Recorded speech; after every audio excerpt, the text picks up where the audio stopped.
बिस्मिल्लाहिर्रहमानिर्रहीम। 10th class आज हम चैप्टर 18 रेडियो एक्टिविटी के MCQ सॉल्व करेंगे। फर्स्ट MCQज है, a nucleon is about dash times heavier than an electron. एक न्यूक्लियन कितने टाइम्स हैवियर होता है इलेक्ट्रॉन की निस्बत? तो ये हमारे पास 1836 इसका ऑप्शन है। ये कैसे आता है? न्यूक्लियन जो है वो बेसिकली क्या होता है, न्यूक्लियन में या तो प्रोटॉन होगा या न्यूट्रॉन। ठीक है, अब मैस ऑफ प्रोटॉन है या मैस ऑफ न्यूट्रॉन है वो हमारे पास 1.67 इंटू 10⁻⁻27 होता है और mass of electron 9.1 into 10⁻⁻31 kg होता है। तो जब इन दोनों को हम डिवाइड करते हैं, रेशो निकालते हैं, तो वो 1835.1 आती है, जो कि हमारे पास 1836 ऑप्शन गिवन है, तो इस वजह से ये सी ऑप्शन 1836 ठीक होगा। नेक्स्ट MCQs है, one of the isotope of sodium is sodium of strontium is strontium का एक आइसोटोप हमें गिवन है। The number of neutrons in this isotope is, number of neutrons इसमें कितने होंगे? तो हमारे पास इसमें नंबर ऑफ न्यूट्रॉन्स होंगे 52। ये कैसे आते हैं कि जो एटॉमिक नंबर होता है स्ट्रोंटियम का वो 38 है, हमें जो गिवन है एटॉमिक नंबर वो 38 है, जबकि एटम इसका जो एटॉमिक मास है वो 90 है। Thus all atoms of this element have 38 protons and 38 electrons, यानी कि नंबर ऑफ प्रोटॉन्स कितने हैं? 38 और नंबर ऑफ इलेक्ट्रॉन्स भी 38 हैं। तो स्ट्रोनियम 90 जो आइसोटोप है इसमें हमारे पास न्यूट्रॉन्स कितने होंगे? जब हम एटॉमिक मास में से क्या करेंगे, नंबर ऑफ प्रोटॉन्स हैं या नंबर ऑफ इलेक्ट्रॉन्स हैं उनको हम सब्ट्रैक्ट करते हैं तो हमारे पास 52 आंसर आता है। ये 52 क्या है? इसमें न्यूट्रॉन्स हैं। सिंपल सा मैं बता देता हूं कि atomic mass 90, atomic number 38, atomic mass में से एटॉमिक नंबर हम निकालें तो वो हमारे पास न्यूट्रॉन्स आते हैं, 52 इसका आंसर होगा। नेक्स्ट MCQs है, how many types of radiations are emitted during natural radioactivity? कितनी टाइप्स ऑफ रेडिएशंस इमिट करती हैं नेचुरल रेडियो एक्टिविटी से? तो ये हमारे पास 3 टाइप्स की होती हैं, अल्फा, बीटा और गामा। MCQs नंबर 4 है, the charge on alpha particle is, alpha particles पे कितना चार्ज होता है? तो इसको हम रीजन पहले देखते हैं कि रीजन क्या है। Positively charge particle ejected spontaneously from the nuclei of some radioactive elements. It is identical to a helium nucleus that has a mass number of 4 and an electrostatic charge of +2। कि जो positively charge particle है वो eject करता है कहाँ से? From the nuclei of some radioactive element, किसी radioactive element के न्यूक्लियाई से। अब ये आइडेंटिकल होता है जैसा कि हीलियम न्यूक्लियस है और इसका मास नंबर जो होता है 4 है, और तो इलेक्ट्रोस्टैटिक चार्ज इस पे कितना होगा? +2। अगर आप हीलियम को देखें तो उसके ऊपर चार्ज वो हमारे पास क्या आएगा? +2E इसका ऑप्शन आएगा। नेक्स्ट MCQs है, the charge on beta particle is, beta का पार्टिकल पे कौन सा चार्ज होता है? तो इस पे हमारे पास -E चार्ज होता है। बीटा पार्टिकल इलेक्ट्रॉन है तो इसके ऊपर जो इलेक्ट्रिक चार्ज होता है वो हमारे पास -E होता है। बीटा पार्टिकल बेसिकली क्या है? इलेक्ट्रॉन है। इसके बाद 6 नंबर MCQs है, the charge on gamma rays is, gamma rays पे कौन सा चार्ज होता है? तो गामा रेज न्यूट्रल होती हैं, इन पे कोई चार्ज नहीं होता। MCQs नंबर 7, एक एलिमेंट गिवन है जो डिके करता है अल्फा इमिशन से, what will be atomic number of daughter element? तो डाटर एलिमेंट क्या होगा?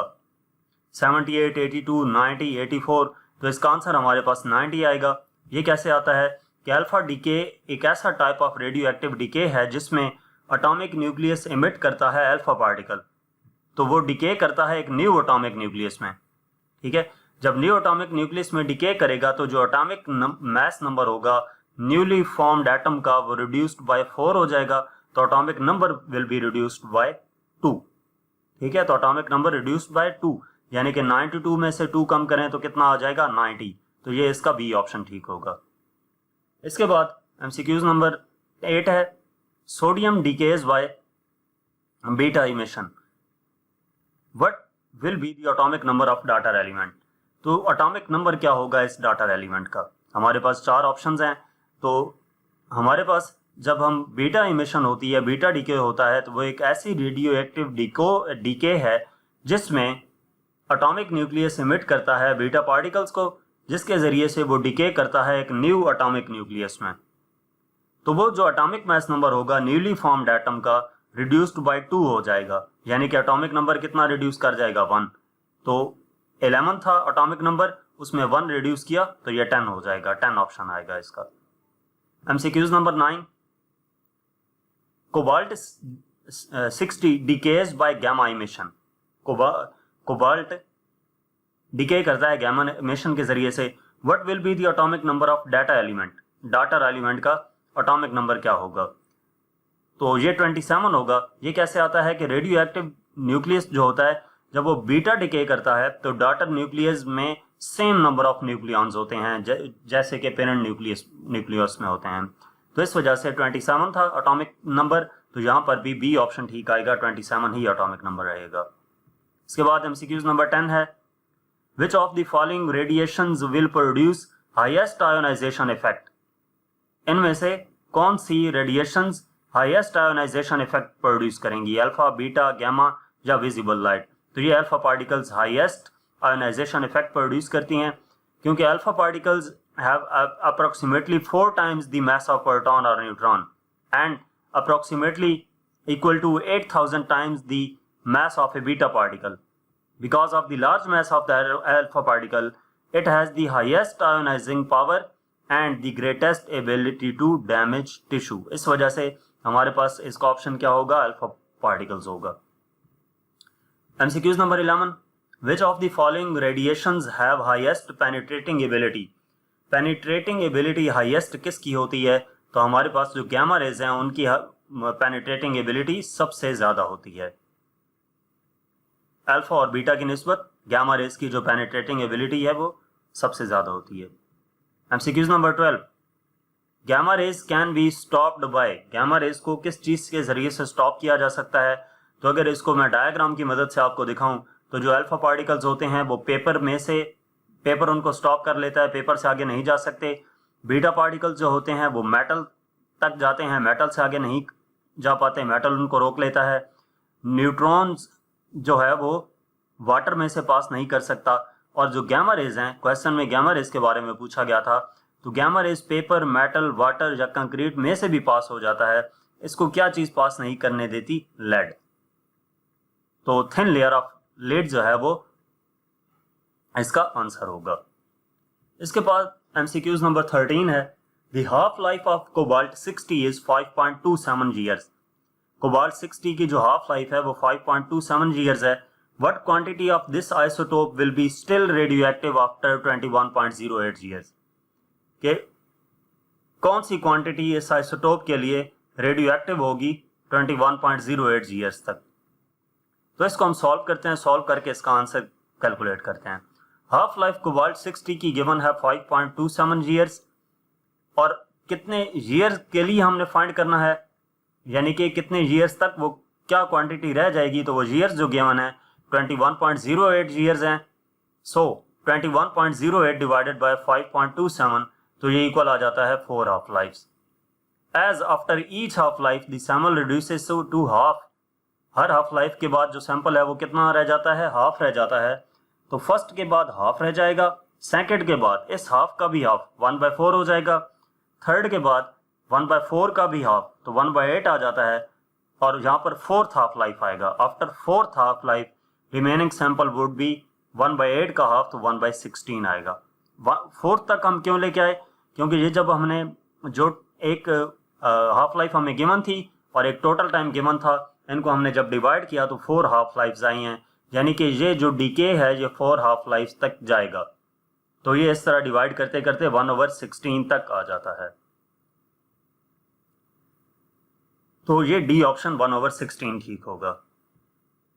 MCQs number 14, which of the following isotope is used for treatment of cancer? Cancer के ट्रीटमेंट के लिए कौन सा आइसोटोप यूज किया जाता है? तो कोबाल्ट 60 इसका आंसर है। ये हम कैंसर के ट्रीटमेंट के लिए इस्तेमाल करते हैं। MCQs number 15, in A fusion reaction 2 neutrons produce a nucleus of helium isotope, what is the other product of this reaction. एक फ्यूजन रिएक्शन है। फ्यूजन कौन सा रिएक्शन होता है जिसमें दो मिलकर एक बनाते हैं। तो जो दो न्यूट्रॉन्स हैं वो प्रोड्यूस करते हैं न्यूक्लियस हीलियम का, यानी कि दो न्यूट्रॉन्स मिलें तो एक हीलियम हासिल होता है। हीलियम के अलावा हमारे पास क्या आएगा, तो वो न्यूट्रॉन आएगा। अगर हम इसको इक्वेशन की मदद से देखें तो ये एक हमारे पास न्यूट्रॉन है और ये दूसरा न्यूट्रॉन है। दो न्यूट्रॉन्स जब मिलते हैं तो एक हमें स्टेटमेंट में दिया गया था कि हीलियम आएगा। अब हीलियम में जो एटॉमिक मास नंबर है वो 224 आना चाहिए था, 3 आया है, तो 3 के अलावा एक इधर आ जाएगा और ये 112 होता है तो इस तरफ 2 है तो यहाँ पर 0 आएगा। तो ये 10 हमारे पास किस लिए होता है, इलेक्ट्रॉन के लिए, न्यूट्रॉन के लिए। तो इस वजह से इसका ऑप्शन डी न्यूट्रॉन ठीक होगा। तो यहां तक इस चैप्टर के MCQs थे। मजीद किसी भी चैप्टर की एक्सरसाइज का सॉल्यूशन देखने के लिए आप हमारी वेबसाइट विजिट कर सकते हैं। इसके अलावा आप हमें इंस्टाग्राम, फेसबुक और यूट्यूब पर फॉलो करें। Thank you.